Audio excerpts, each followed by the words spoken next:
Os cumprimento com a paz do Senhor. Amém. Primeira carta de Paulo à igreja em Corinto, 1 Coríntios, seu capítulo de número 11.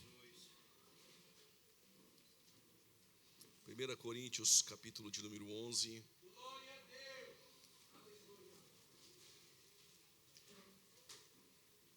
Eu quero ler a partir do versos 24. Acredito que depois o pastor também vai ler esse texto no momento da ceia, mas eu estou pegando emprestado aqui da fala de Paulo à igreja em Corinto, algo muito importante para tratarmos essa noite. Quero agradecer a Deus por mais essa oportunidade, mais um ano, poder estar aqui com os irmãos. Muito feliz de poder estar contribuindo com a palavra de Deus. Nós também amamos essa igreja. E agora está difícil para pregar aqui com os alunos da AME, né? Eles estão afiados na Bíblia, não é? Que Jesus me guarde essa noite. Glória a Deus. Tem sido um tempo de crescimento aqui na AME. Também estou aprendendo muito com os alunos que mais perguntam em todo mundo. Essa é a sala que mais me pergunta. Glória a Deus. Que Deus abençoe a vida do pastor Jean, sua família. Eu disse aqui ano passado, e eu não preciso dizer isso por demagogia, até porque eu já prego em todo o Brasil e todo o mundo, mas vocês têm um pastor e uma pastora abençoados. Vocês acompanham meus vídeos, eu não digo isso em todo lugar que eu vou, mas vocês têm um pastor abençoado e uma pastora abençoada. Pode ter certeza disso. Se morasse em Portugal, eu congregaria aqui, sem dúvidas. Versículo de número 24 diz o texto: e tendo dado graças, partiu e disse: tomai, comei, isto é meu corpo que é partido por vós, fazei isso em memória de mim. Semelhantemente, depois de cear, tomou o cálice, dizendo: este cálice é o novo testamento no meu sangue, fazei isso todas as vezes que beberdes em memória de mim. Porque todas as vezes que comerdes este pão e beberdes este cálice, anunciais a morte do Senhor, até que Ele venha. O Paulo está dizendo que na ceia nós olhamos para 3 tempos. Olhamos para o passado, para a cruz. Por isso nós fazemos em memória. Mas também vocês vão observar que Paulo nos ensina a olhar para o presente. Examinai o homem a si mesmo. Mas Paulo também nos faz pensar no futuro até que ele venha. Nós somos salvos no passado na cruz, salvos no presente em nossa comunhão com Cristo, e seremos salvos no futuro, porque em Romanos 13:11 diz que a nossa salvação está mais próxima do que antes. Então eu fui salvo no passado, salvo no presente, e serei salvo no futuro. O que Paulo diz é que na ceia nós devemos olhar para a cruz, olhar para dentro de nós e olhar para os céus até que Ele venha. É sobre isso que nós vamos falar. Pode tomar o seu respectivo assento.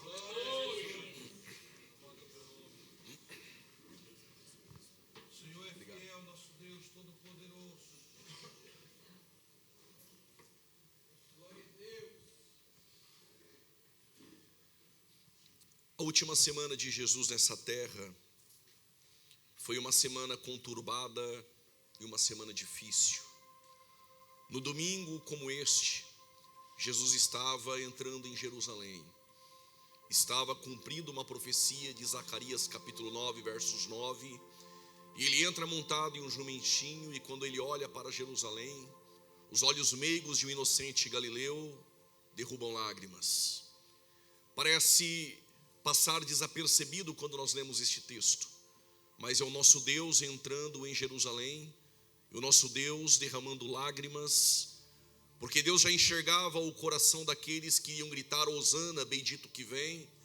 Quem sabe seriam os mesmos que na mesma semana estariam gritando: crucifica-o. Quando Jesus ele entra montado em um jumentinho, eles preparam tudo e começam a clamar: Hosana, bendito que vem no nome do Senhor. Estamos falando de um domingo especial. Mas logo na segunda-feira, este mesmo Jesus que chorou sobre Jerusalém, Este mesmo Jesus, ele faz uma visita ao templo. No seu ministério de 3 anos, Jesus, ele não ministrou dentro do templo, mesmo sabendo que era a casa do seu pai. E quando Jesus, ele olha para dentro do templo, ele começa na segunda-feira a expulsar os cambistas e dizer que a casa do meu pai será chamada de casa de oração. Os discípulos não estão entendendo porque o Cristo na última semana está irado. Se você observar e ler os evangelhos, na última semana Jesus não faz milagres. Na última semana nós não vamos ter Jesus ensinando coisas e realmente fazendo milagres depois desses ensinos. A última semana parece que Jesus está irado. Ele expulsa os cambistas na segunda-feira. E quando ele sai do templo, os discípulos estão atrás de Jesus. E o texto nos informa que o nosso Senhor teve fome. E ele avistou uma figueira. Ele procurou naquela figueira frutos e encontrou na figueira folhas. Ele amaldiçoou a figueira e os discípulos ficaram perplexos e atônitos. Aquela figueira representa a nação de Israel. Ele veio procurando nela frutos, mas encontrou nela somente folhas. E foi exatamente isso que aconteceu no Éden. Quando Adão ele peca e está nu, ele se esconde atrás de árvores. E há uma voz soando no jardim perguntando: onde estás? Será que Deus não sabia onde ele estava? Claro que Deus sabia. Então por que Deus pergunta onde estás? É porque Deus queria que Adão saísse de onde estava escondido, levantasse as mãos e dissesse: estou aqui, Senhor, eu pequei e preciso ser tratado por ti. A voz no jardim: onde estás? Era Deus procurando frutos, mas só encontrou folhas de figueira, a qual Adão se escondia por detrás dela. Que fruto era este que ele procurava? Frutos dignos de arrependimento. E há uma mesma voz hoje ressoando aqui em nosso coração. E a voz de Deus está perguntando: onde estás? É claro que Ele sabe onde você está, mas até o final deste culto Ele quer você aqui à frente dizendo: eu pequei, eu errei e preciso ser tratado por ti. E este mesmo Deus misericordioso, Ele quer essa tarde te abraçar, te colocar com Ele na mesa e fazer você ceiar com Ele. Quando Jesus ele amaldiçoou a figueira, eu posso imaginar, os discípulos viram ele amaldiçoar a figueira, expulsar os cambistas. Quem sabe os obreiros de Jesus estão cochichando: hoje o pastor está irado. Ninguém ousou falar uma palavra. A última semana era uma semana diferente. Jesus realmente está virado. E Jesus, quando ele amaldiçoou a figueira, ele volta para a frente do templo. E ele olha para os fariseus, para a falsa religião. E o sermão de Jesus é um sermão muito duro. Se Jesus pregasse aquele sermão hoje aqui, não ficaria ninguém. Se Jesus pregasse esse sermão em 3 terças-feiras, pode ter certeza que a igreja iria fechar e esvaziar. Ninguém estaria pronto para esse tipo de sermão. O tema seria hipócritas. E Jesus olhou para os fariseus e disse: vocês são hipócritas, são sepulcros caiados. Por fora estão bonitos, têm aparência, se vestem bem, falam bem, mas por dentro estão mortos. Por dentro cheiram mal. O que Jesus está dizendo é: eu não quero olhar a tua aparência do lado de fora. Eu quero saber se tem vida aí dentro. Eu quero saber se tem vida aí dentro. Mas se você até tem uma aparência do lado de fora e não tem força para dar glória a Deus essa tarde, se está morto do lado de dentro, há uma palavra essa tarde que te traz vida. Somente a palavra de Deus pode te trazer vida essa tarde.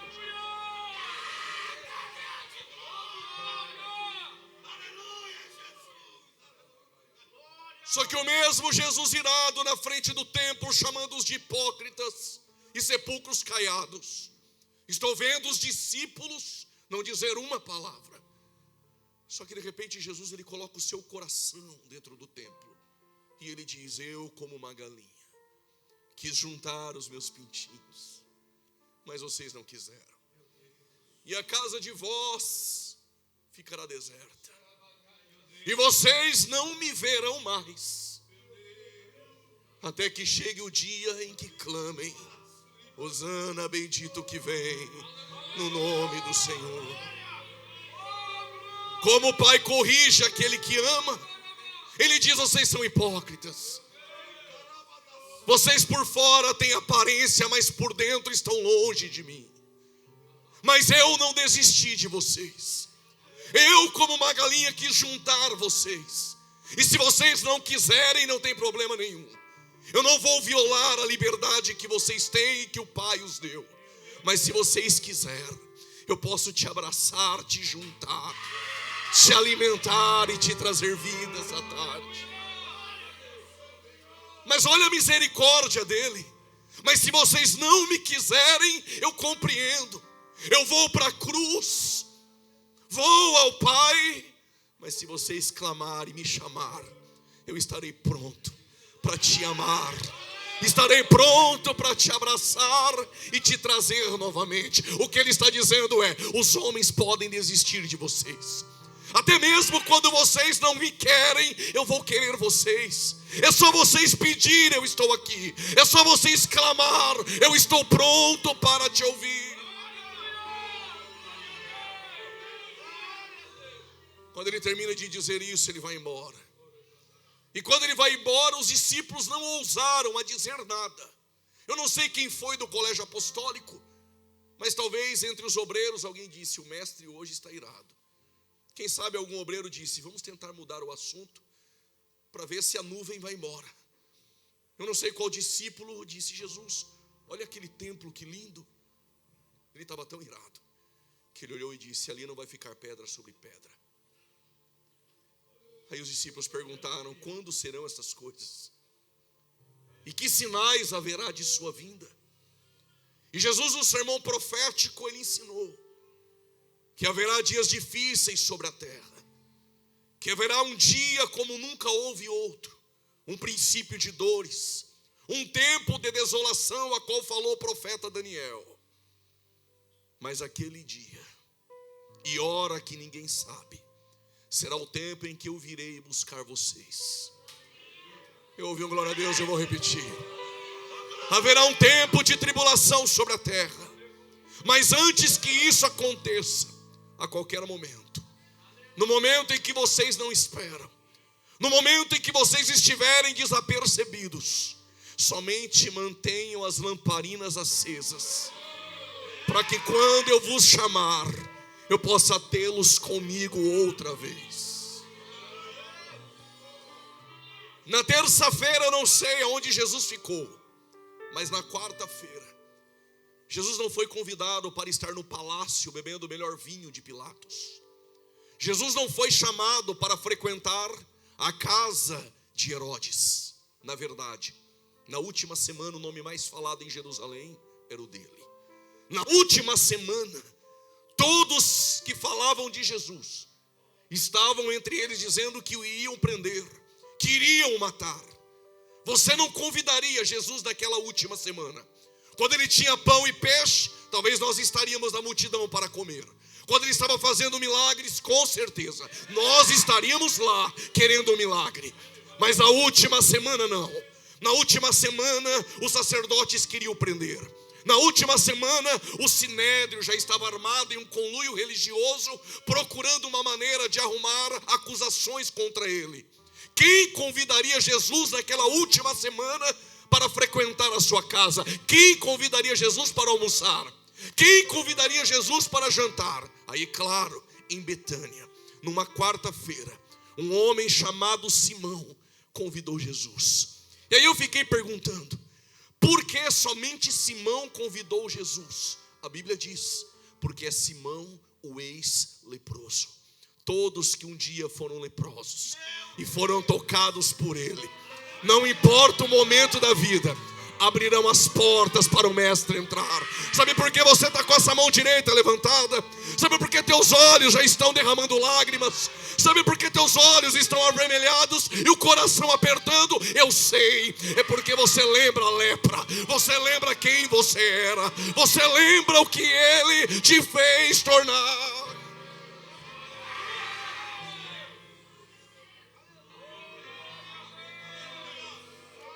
Chorar, subir queimando. Estou sentindo uma graça essa tarde. É que no culto tem dois tipos de pessoas no culto. Lucas 7. Jesus foi convidado para estar numa casa, mas não era a última semana. Era o momento em que Jesus trazia os ensinos do céu. Era o momento em que Jesus fazia milagres. Todos queriam Jesus. Aí Simão, este não é o ex-leproso, este é um fariseu. Ele convidou Jesus na casa dele, porque ele queria Jesus lá. Ele queria interrogar Jesus. Ele queria somente mostrar para as pessoas que Jesus foi na casa dele. Ele não recebeu Jesus de todo o coração. Era um fariseu, um religioso. E quando Jesus chegou na casa dele, ele não fez o que todo judeu faz. Não lavou os pés de Jesus por causa da poeira em Jerusalém. Não derramou óleo sobre a cabeça de Jesus por causa do sol causticante que havia em Jerusalém. Somente recebeu Jesus. Sentou ao lado de Jesus. E naquele tempo não tinha portão automático, nem muro. E uma mulher entrou dentro da casa de Simão. E Jesus, quando estava conversando com Simão, ele estava nos pés de Jesus, derramando lágrimas sobre os pés, enxugando com os cabelos. E Simão olha para Jesus e diz: essa mulher pecadora, quem deu o direito dela entrar aqui? Jesus disse: Simão, eu conheço um homem que devia 500, mas eu conheço um outro homem que também devia para o mesmo credor 50. Um devia 500 e o outro devia 50. Ambos estavam com dívida e o credor ele quer receber. Aí Jesus fez uma pergunta para Simão: quem devia mais? O que deve 500 ou o que deve 50? Aí o Simão disse: claro, não precisa ser um Pitágoras. Quem deve 500 deve mais. Agora tu entendeu. Quando eu cheguei na tua casa, Simão, tu não deu nem glória a Deus. Quando eu cheguei na tua casa, você me tratou com indiferença. Quando eu cheguei na tua casa, vocês ficaram conversando na hora do culto e nem entenderam que eu estava presente. Quando eu cheguei, tu não me beijou. Quando eu cheguei, tu não se derramou. Mas esta mulher, quando eu cheguei, ela sabia que era a oportunidade que ela tinha. Ela se derramou aos meus pés. Ela não buscou água do tanque em Siloé. Ela não buscou água do tanque em Betesda. Ela derramou dos seus próprios olhos.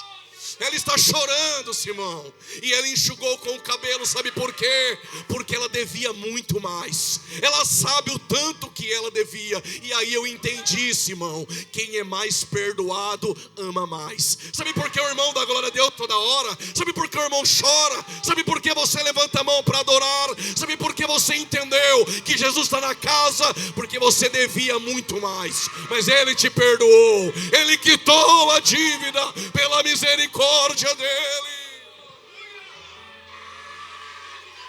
Jesus está na casa. Vai ficar me olhando igual o Simão, ou vai se derramar essa tarde? Vai ficar me olhando igual o religioso fariseu, ou vai fazer como a mulher, vai se derramar e adorar a Ele?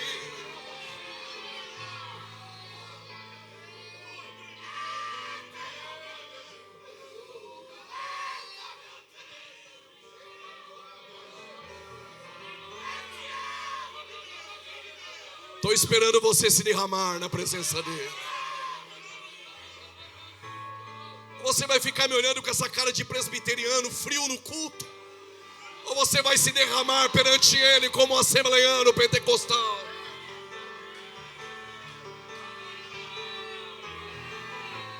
É porque talvez você não percebeu que Jesus está na casa. É porque talvez você não entendeu o tamanho da dívida. Mas Ele pagou essa dívida. Segura um pouquinho, eu preciso caminhar. E o Simão recebeu Jesus na casa dele. Simão, o ex-leproso. Só que era uma casa pequena, mas tinha 17 pessoas na casa. Vou repetir. Era uma casa pequena, mas tinha 17 pessoas lá. É porque Jesus não anda sozinho. Aonde ele chega, ele traz 12 com ele. Por isso que na festa de casamento, nas bodas de Caná, acabou o vinho. Jesus nem convidado era. Convidado era Maria. Aí ele resolveu ir, chegou lá, trouxe um time com ele, 12, acabou o vinho. Mas fique tranquilo, onde Jesus está não vai faltar nada. Por causa desse glória eu vou dizer, o melhor Ele sempre deixará para o final. Vou repetir, alguém levantou a mão. O melhor Ele sempre deixará para o final.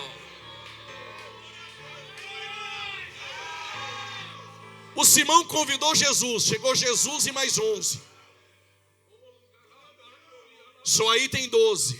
Com Judas, 13. Tinha Marta, Lázaro e Maria, 16. Simão ex-leproso, 17. 17 pessoas dentro da casa. E enquanto todos estão dentro da casa, uma outra mulher sabe que Jesus vai para a cruz. Ela se quebranta, se derrama aos teus pés. Duas coisas eu aprendo. É tarde de você receber Jesus em casa. Mas se Jesus já está dentro dela, então é tarde de se derramar perante Ele.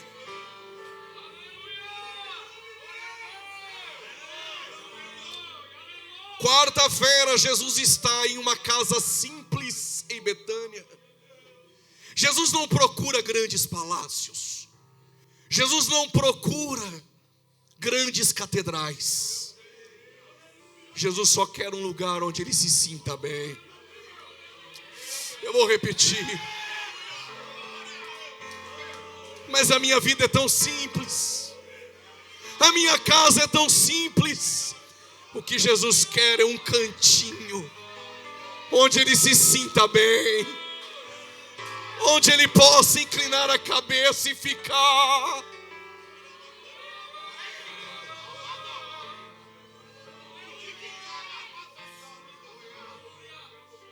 É que quando você recebe Jesus, você fica preocupado com tantas coisas, como Marta. Fica preocupado com a religiosidade, como Simão. Mas Ele quer um cantinho onde alguém se derrame. Ele só quer um lugar onde Ele possa ficar. Quinta-feira, há uma festa em Jerusalém, o nome da festa é Páscoa. Centenas e centenas de cordeiros sendo levados para serem sacrificados no templo, para lembrar de Êxodo, capítulo de número 12 ao 14, comemorar a Páscoa quando foram escravos no Egito. Naquela noite, quando eles saíram do Egito, que o sangue do cordeiro foi derramado nos umbrais, ali Deus estava ensinando algo aos hebreus. Só há liberdade e êxodo se tiver o sangue do cordeiro. Se não tem sangue do cordeiro, tu ainda estaria no Egito escravo. Mas se tem sangue do cordeiro, tu é livre. Por causa dessa mão direita que tu levantou, irmã, se tem sangue do cordeiro, tem mar aberto, e tem alguém dançando do outro lado dizendo: só o Senhor é Deus, só o Senhor é Deus, só o Senhor é Deus. Aleluia. Se não fosse o sangue do cordeiro, essa reunião não faria sentido. Se não fosse o sangue do cordeiro, o que nós estaríamos fazendo aqui? E era uma quinta-feira. Jesus pediu para Pedro e João acompanhar um homem com um cântaro. E este homem iria entregar o seu cenáculo. Eu não sei se você está pronto para ouvir isso, mas eu vim para entregar.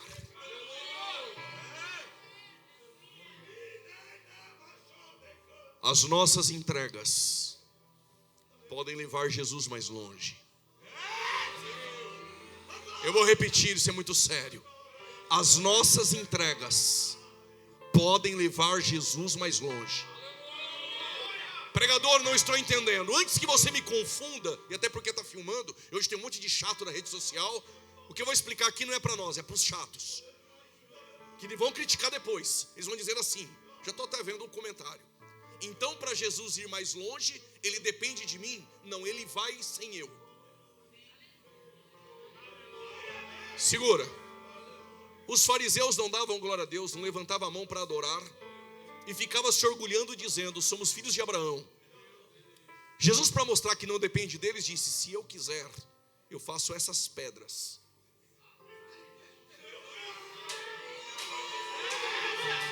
Tu não entendeu? Sabe o que ele está dizendo? Se você quer dar glória ou não quer, se quer levantar a mão ou não quer, eu levanto essas pedras para adorar.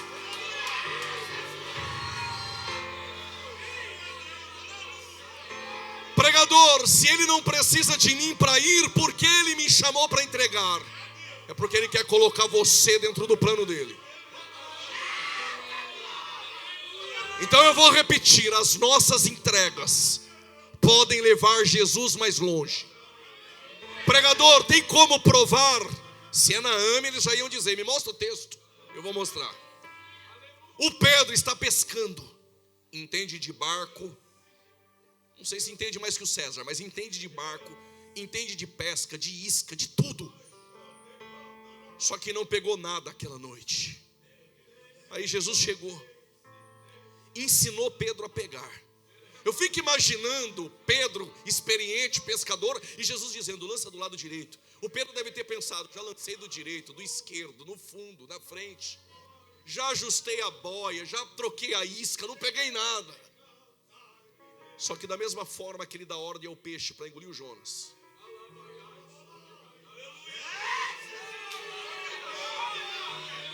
na jumenta para profetizar para Balaão, ele chamou os peixes e os peixes vieram. Aí quando Pedro encheu a rede, porque já estava lavando a rede, sabe aquela noite que você já desistiu? Tem gente que entrou aqui essa tarde já lavando rede, já desistiu, já jogou a toalha. Eu vim para dizer: mas Jesus chegou na tua história. Tu não entendeu, tem recomeço essa tarde. Vou te ensinar a fazer do meu jeito agora. Mas é sobre isso que eu quero falar. Aí Jesus falou para Pedro: Pedro, o teu barco eu sei que é para pesca, mas me empresta ele. As nossas entregas podem levar Jesus mais longe. Se o crente é mesquinho, egoísta, ele ia dizer: o meu barco não, é tudo que eu tenho. Pedro falou: toma o barco. Do barco ele fez um púlpito, subiu no barco e começou a pregar. O barco de Pedro foi o púlpito que Jesus pregou e ganhou almas. As nossas entregas podem levar Jesus mais longe. Tem mais uma? Tem. Falar que Jesus entrou montado em um jumentinho. Jumentinho hoje não vale nada. Naquele tempo, os reis montavam em jumentinhos para a passeata real. Cavalos eram para guerra. Jumentinhos, os reis entravam para celebrar o seu reinado. Quando Jesus pediu o jumentinho emprestado, o homem desatou o jumento e entregou. Jesus montou no jumento e foi mais longe. As nossas entregas podem levar Jesus mais longe.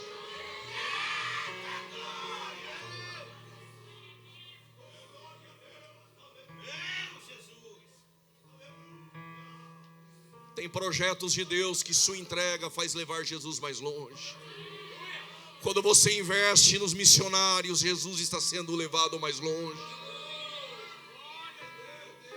Jesus falou para Pedro e João acompanhar um homem com cântaro, e o homem do cântaro é o dono do cenáculo. E o dono do cenáculo é esposo de uma mulher que tem por nome Maria. E o filho do dono do cenáculo é João Marcos.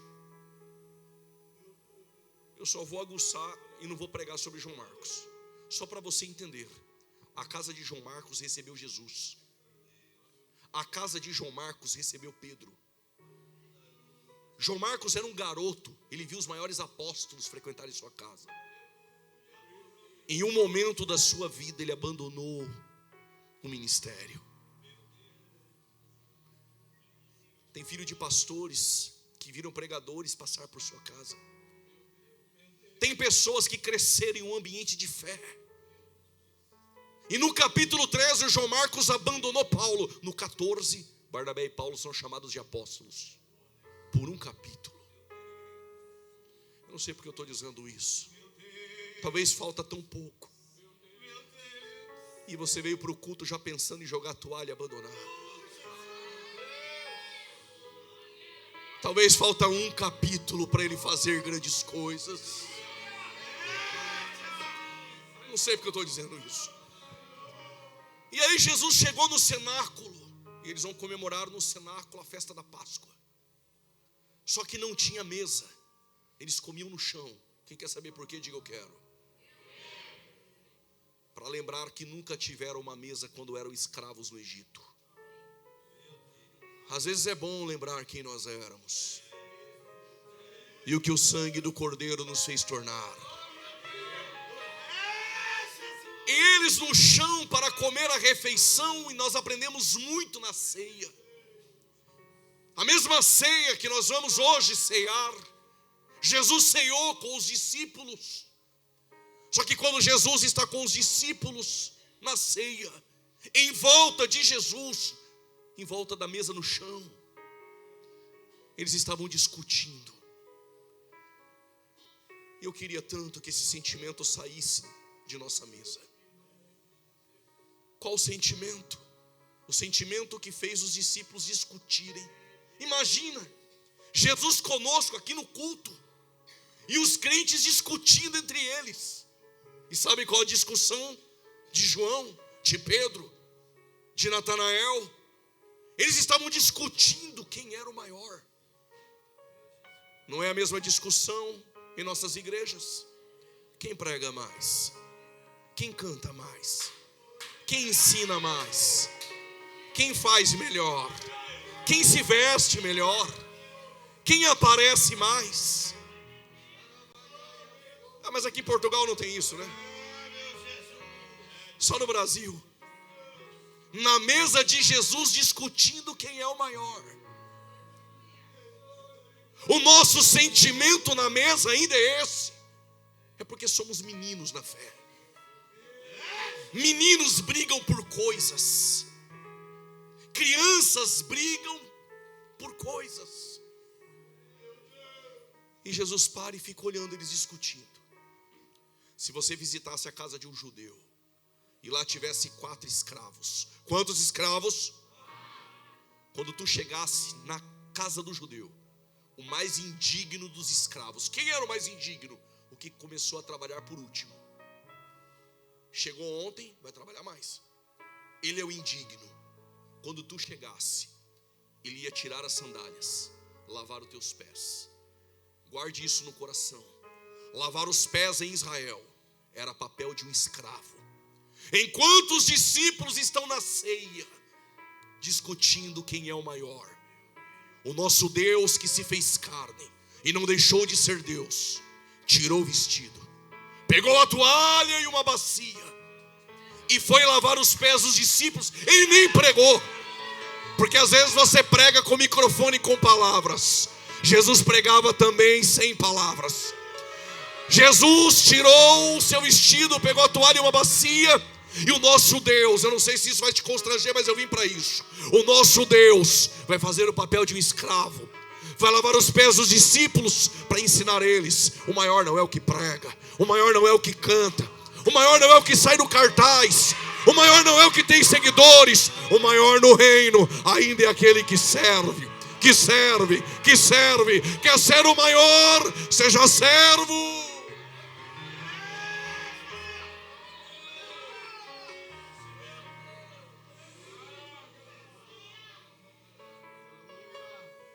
Então, para você que se acha a última bolachinha do pacote, e pode ver que a última está toda quebrada,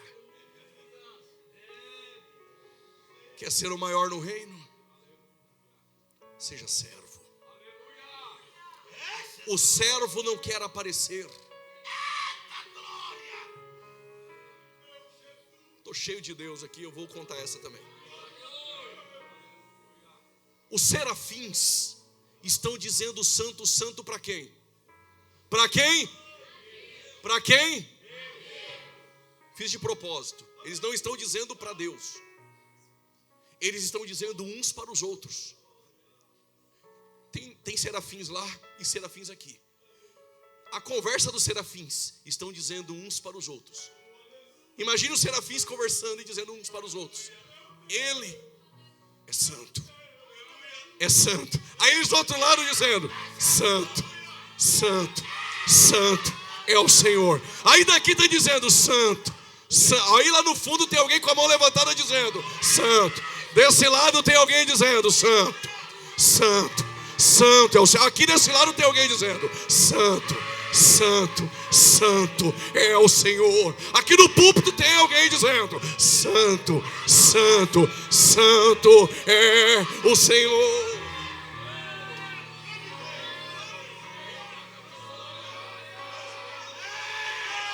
Enquanto eles estão adorando e dizendo: Santo é o Senhor, quando Deus olha para cá, os serafins que estão deste lado com 6 asas cobrem o rosto. Aí quando ele olha para cá, os que estão gritando santo cobrem também o rosto. Por que eles cobrem o rosto? Eu te explico. Outro dia eu conto porque cobre o corpo e os pés. Até porque se eu disser tudo hoje, ano que vem vocês não me chamam mais. Quando um ladrão é preso e passa na televisão, a primeira coisa que ele faz quando a polícia o pega, ele tampa o rosto. Por quê?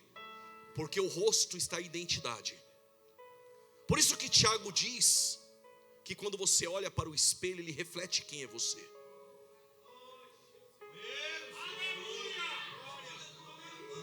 Eu só sei quem é você pelo seu rosto, ou pelas digitais, ou pela voz. Mas eles cobriram o rosto. Sabe o que eles estavam dizendo? Nós não queremos nos aparecer.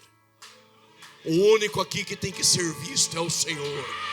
Santo, santo, santo é o Senhor. Quer ser o maior dentro do reino? Deixa ele aparecer porque ele é santo. Quer ser o maior dentro do reino? Somente sirva a ele e nada mais. Agora vai para os obreiros que estão aqui, para aqueles que vão ser aí de baixo. De vez em quando no Brasil eu participo de reuniões e convenções. E eles gostam de ficar tudo metidos e dizer: eu sou ministro. E eles dizem, eles mudam até a voz: eu sou ministro. Quando eles chegam perto de mim e falam: vem cá, ministro, eu já fico até assombrado. Porque eu li a palavra grega para ministro. Sabe o que é ministro no grego? É aquele que fica no navio lá embaixo, remando. Ninguém vê, mas está trabalhando. Ninguém vê, mas está servindo. O barco está caminhando, ele não aparece. Ele está no porão, mas não está igual Jonas, não dormindo. Ele está trabalhando. Ele é o ministro. Quer ser o ministro? Trabalhe. Quer ser o ministro? Seja servo. Não se preocupe em aparecer. Quem tem que ser visto é o dono da igreja.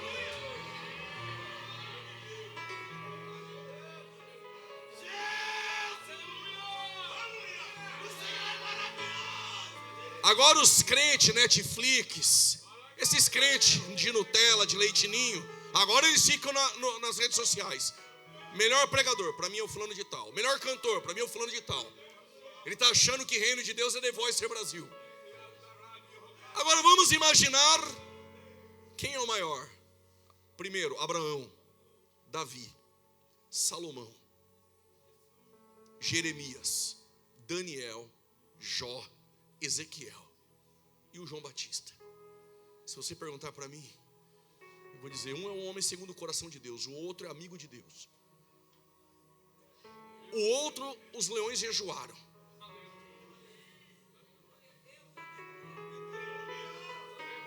Quem é o maior eu não sei. Aí se você perguntar para Jesus, Jesus vai dizer: eu digo quem é o maior nascido de mulher.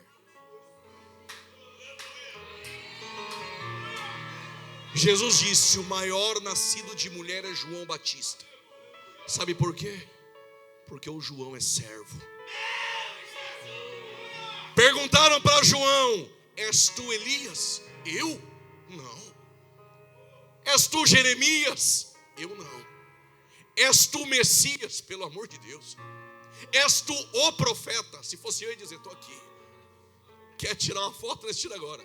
Quando perguntaram, és tu o? Se perguntasse, és tu um? Ele ia dizer, eu sou um. Mas quando disseram, és tu o artigo definido, ele disse, ou não. Então quem és tu?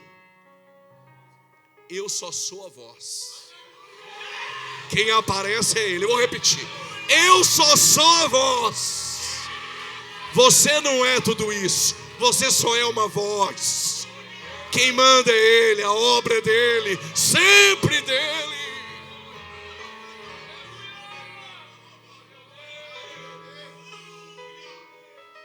E aí vieram, João Batista está bombando lá no Jordão, o culto está cheio. Aí disseram, tu só é uma voz? Sim.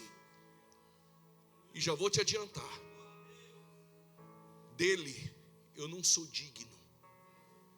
Tirar a sandália já é humilhante. Eu não sou digno nem de desatar. E eu só batizo com água. Mas tem alguém que vem após mim. Ele é mais poderoso do que eu. Eu vos batizo com água. Ele vos batizará com o Espírito Santo e com fogo. E com fogo. E com fogo. E com fogo. E com fogo, o mais poderoso está aqui.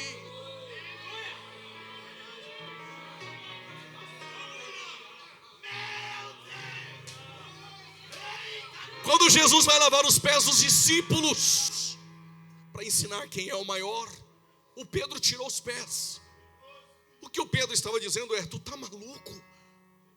O Senhor é o nosso Senhor. Como pode o Senhor lavar os meus pés? Pedro, se tu não deixar eu lavar os teus pés, tu não tem parte comigo. Então nos dá um banho, nos inunda essa tarde. O que eu faço agora tu não entende, Pedro, mas tu vai entender depois. Sabe o que Jesus estava dizendo para Pedro? Hoje eu lavo teus pés, amanhã tu vai apacentar minhas ovelhas. Tu vai lavar pé, vai aumentar a tua pressão, vai cair cabelo, não vai dormir à noite, mas vai servir, e vai entender o que é o Evangelho. Quando ele termina de lavar os pés dos discípulos, ele pega o pão e parte. E na Assembleia de Deus ainda é assim. Quando o pão da palavra é partido, revela o coração daqueles que estão em volta da mesa. Eu também gosto desse silêncio, eu vou repetir. Quando o pão da palavra é partido, revela o coração daqueles que estão em volta da mesa.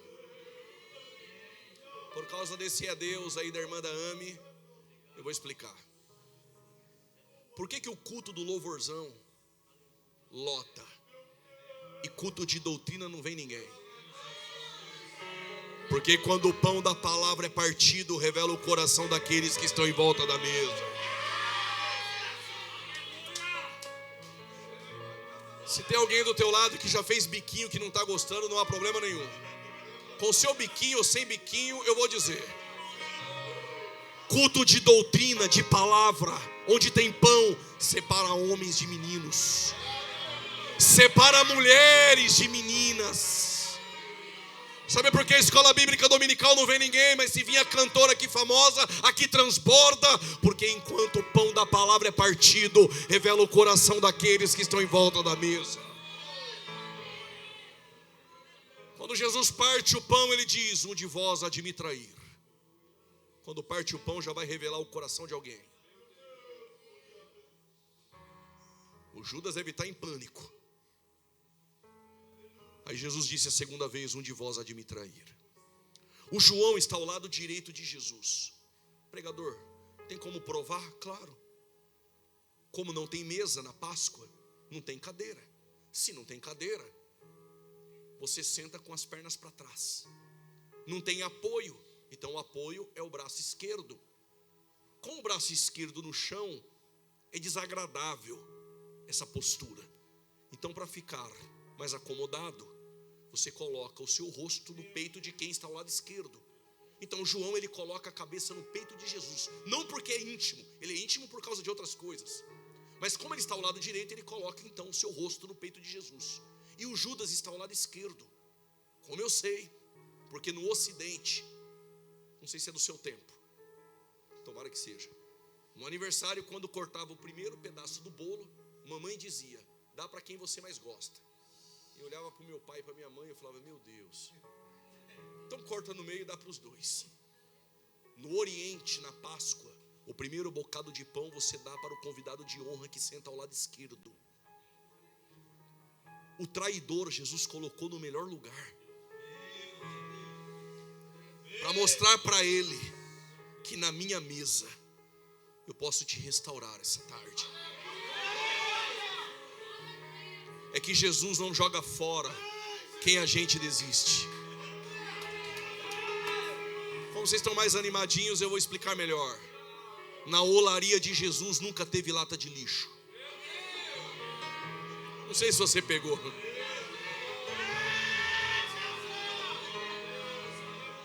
Como João está mais próximo de Jesus, ele perguntou para Jesus: quem é?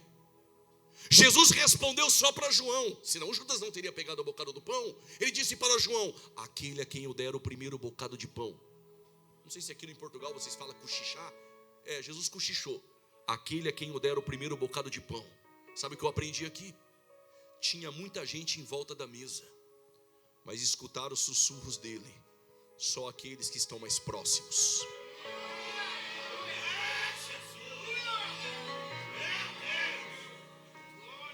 Porque João ouviu o que os outros não ouviram. O ministério de Jesus era acompanhado por 5.000 pessoas. Só iam para o culto por causa do pão e do peixe. Mas de 5.000 pessoas de Marcos 6, em 1 Coríntios 15, verso 6, somente 500 pessoas e mais Tiago viram ele ressuscitar. De 5.000 só sobrou 500. Mas de 500 pessoas do ciclo de oração no meio da semana para orar, só tem 120 no cenáculo em Atos 2. Mas de 120 em Lucas 10, só 70 vão para o evangelismo depois da escola bíblica dominical. Mas os 70, só 12 andam com Jesus. Mas dos 12, só 3, Pedro, João e Tiago, vão para a casa de Jairo, para o Monte da Transfiguração e para o Getsemane. Mas os pés da cruz só tem João. Aí tu me pergunta: por que João viu o que ninguém viu? Ouviu o que ninguém ouviu, sentiu o que ninguém sentiu, foi aonde ninguém foi, quer ver o que ninguém viu, quer sentir essa noite o que ninguém sentiu? Vai com Jesus até o fim. Vai com Jesus até o fim. Seja mais próximo dele e vai com ele até o fim. Quando Jesus pegou o bocado de pão e deu para Judas, diga bem forte: Judas saiu da mesa. Aí Jesus pegou o segundo cálice e disse: esse cálice é a nova aliança no meu sangue. Sabe o que eu aprendo aqui? Diga bem forte o quê? Quem não tem comunhão com Cristo e deu lugar para o diabo, não pode cear com Cristo na mesa. Não, mas tem uma igreja lá que pintaram ela de preto, tem fumaça, tem. Lá dá ceia para todo mundo, dá. Lá é qualquer outra coisa.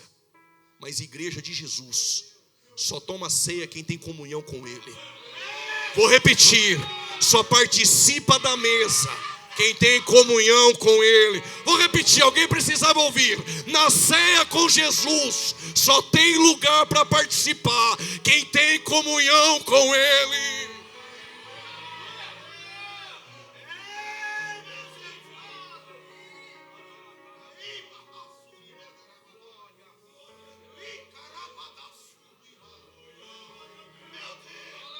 Ah, mas eu vou levar meus filhos para aquela igreja lá, porque lá dá ceia para todo mundo.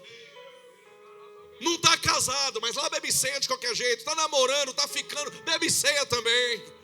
Está bebendo cachaça no meio da semana, e na ceia a gente dá para beber também. Lá é qualquer outra coisa, menos igreja de Jesus. Onde Jesus está, só bebe ceia quem tem comunhão com ele. Só participa da ceia quem tem comunhão com ele.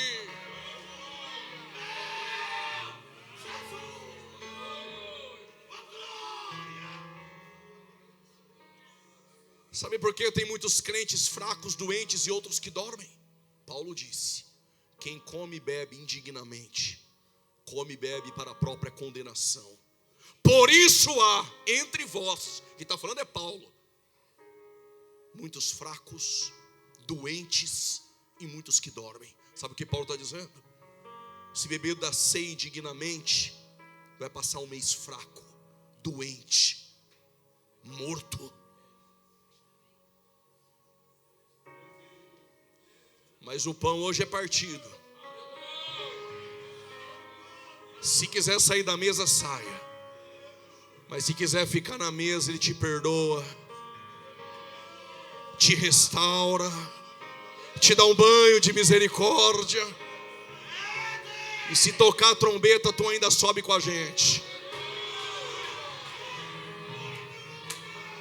Tenho 5 minutos, vocês me aguentam? Em 5 minutos eu encerro. Quando Jesus termina de tomar a ceia com eles, e eu queria falar muito sobre a cruz, mas não deu tempo. Quando Jesus sai da mesa, os discípulos vão atrás dele. Ele parou, olhou para os discípulos, para os 11, e disse: todos vocês serão como ovelhas que não têm pastor. O pastor vai ser ferido e vocês irão me abandonar. Mas eu vou para Galileia. Eu vou repetir. Vocês irão me abandonar, mas eu vou para Galileia. Aí o Pedro não estava mentindo. O Pedro não sabia quem ele era por dentro. O Pedro se achava muito forte. Mas Jesus conhece coisas ao teu respeito que nem você sabe. O problema é que Pedro era fraco e imaginava que poderia vencer todo mundo. Pedro disse: de maneira nenhuma, eu vou contigo até o fim. Não, eu vou morrer contigo. Jesus olhou para Pedro e falou: oxe, é mesmo, Pedro? E é. Antes que o galo cante 3 vezes tu me nega. Antes que o galo cante 3 vezes tu me nega. Aí Jesus pegou Pedro, João e Tiago, levou para orar com ele. Eu contei 3 vezes. Jesus veio dormindo. Jesus voltou dormindo. Jesus voltou a 3ª vez, o Pedro dormindo, roncando. Vai morrer com Jesus, mas está roncando. Aí Jesus falou: tu não pode orar nem por 1 hora. Dormiu 3 vezes. Negou 3 vezes. Meu Deus, tu vai dizer agora. Quer escandalizar, escandalize. Pedro caiu na 5ª. Jesus colocou ele para pastorear no domingo. Eu vou repetir, vai para esse lado aqui. O Pedro, fica entre nós, caiu na 5ª. Tá todo mundo mandando WhatsApp para todo mundo. O Pedro caiu. Aonde? No Sinédrio. Na 5ª-feira Pedro caiu. E acabou para ele. Sabe por que acabou? Porque Jesus um dia pregando disse: os que me negar diante dos homens, eu negarei diante do Pai. Quando a criada perguntou: tu é um deles? E o Pedro negou. O galo cantou, porque ele negou a 3ª vez. Aí Jesus saiu do Sinédrio e olhou. A palavra grega para olhou é implébito. Não é olhar como estou te olhando. Implébito é olhar profundamente na alma. O olhar de Jesus falou mais do que 1000 palavras. O olhar de Jesus estava dizendo: Pedro, eu não disse que você não era tão forte. Mas lembre de algo. Eu estou indo para Galileia.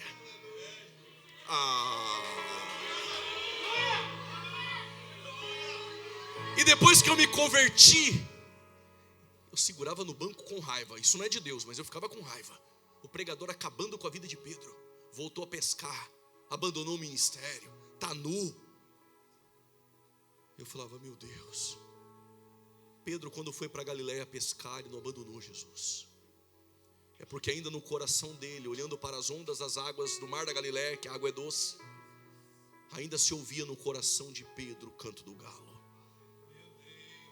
Pedro ainda lembrava do sermão de Jesus: os que me negaram diante dos homens, eu negarei diante do Pai. Mas Pedro sabia que Jesus estaria ali. E Pedro estava no mesmo lugar que há 3 anos antes. Ele abandonou a pescaria e ouviu de Jesus dizer: farei de ti pescador de homens. Um dia Pedro falou para Jesus: Senhor, para onde ou para quem irei eu? Eu deixei tudo, pesca, peixe, barco, empresa, para te seguir.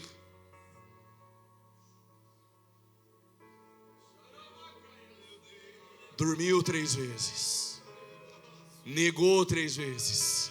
Se fosse eu, cortava o ministério de Pedro quando ele negou a 3ª vez, coloca outro no lugar dele, segue a obra. Só que Jesus não desiste de quem nós desistimos. Dormiu 3 vezes, negou 3 vezes. Jesus apareceu lá na Galileia para ele e fez 3 perguntas. Tu me ama? Tu me ama? Tu me ama, Pedro? Dormiu 3 vezes, negou 3 vezes, e Jesus fez 3 perguntas, porque sabia que aquele que negou 3 vezes, que dormiu 3 vezes, e que Jesus fez 3 perguntas, iria se levantar em Pentecostes, iria pregar, e quase 3.000 almas iriam se converter. Ele não desistiu de você. Ele te trouxe aqui essa noite para dizer: é noite de restauração, é noite da segunda chance, é noite da oportunidade.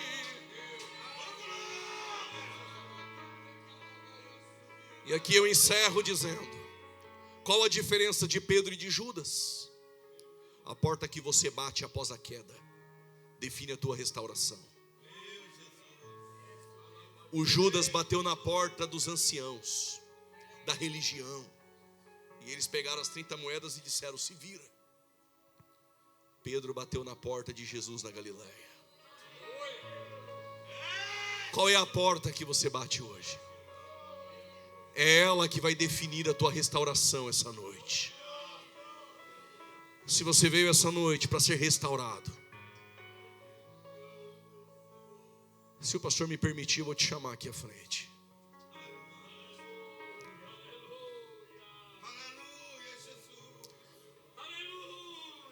Deixa as redes, deixa os peixes, e Ele está te chamando aqui à frente. Cadê você que quer ser restaurado? Levante a tua mão e vem. Cadê você? O Espírito Santo te chama. Isso, vem. Isso, vem. Se tem o primeiro, tem o segundo. Cadê você? Um obreiro já vem e abraça ele aqui já. Jesus já abraçou, mas tem sempre alguém para abraçar. Cadê você? Só você sabe o que aconteceu na quinta-feira, mas hoje é domingo, Ele quer te restaurar. Eu não sei como você passou a quinta e a sexta-feira, isso, vem. Mas hoje é domingo de restauração, porque Ele é vivo, Ele ressuscitou e está entre nós. A igreja se coloque de pé em nome de Jesus.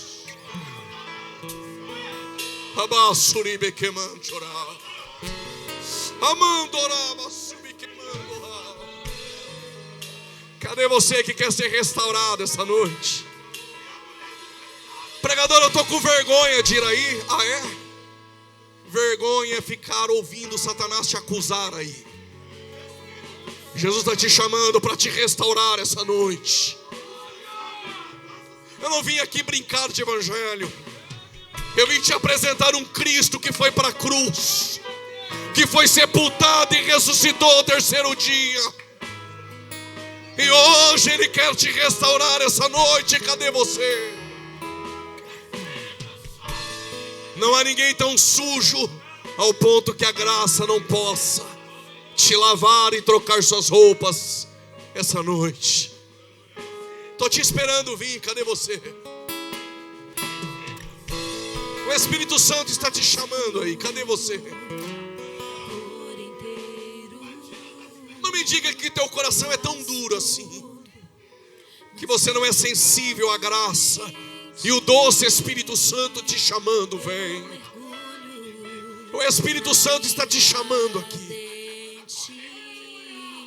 Pregador, eu pequei, não sou digno de participar da mesa. O sangue dele te dignifica essa noite. Cadê você essa noite? Vem. Ele está te chamando aqui essa noite. Cadê você? O Espírito Santo te chama essa noite. Não quero te constranger, mas Ele está te esperando aqui. E eu também estou te esperando. Eu preciso orar. Cadê você? Deixa a rede, vem. Nós aqui também abandonamos tudo por Ele. Ele está esperando você dar esse passo. Pequenas entregas podem levar Jesus mais longe. Cadê você? Vem, o Espírito Santo está te chamando essa noite.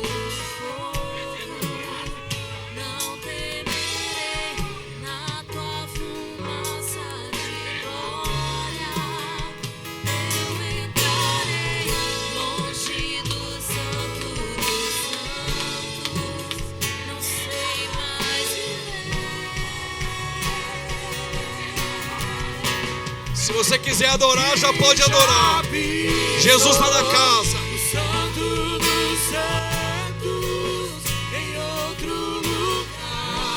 Receba renovo do Espírito Santo. Receba renovo do Espírito Santo. Amém, choraço. Receba renovo do Espírito Santo. Seja renovado agora em nome de Jesus.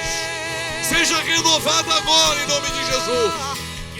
Seja cheio da presença dele. Seja cheio. Seja cheio. Seja cheio. Seja cheio. Deixa Ele te encher. Deixa Ele te encher essa noite. Deixa Ele te encher essa noite. A glória de Deus. O Espírito Santo te renova essa noite. Se tu não entendeu, eu vou repetir. O Espírito Santo te renova essa noite. Quer ser cheio? Seja cheio. Seja cheio. Seja cheio da presença do Espírito Santo. Se quer ser batizada com o Espírito Santo, seja batizada agora em nome de Jesus. Estou ouvindo línguas estranhas em nosso meio. Receba poder essa noite. Receba poder essa noite. Receba poder essa noite.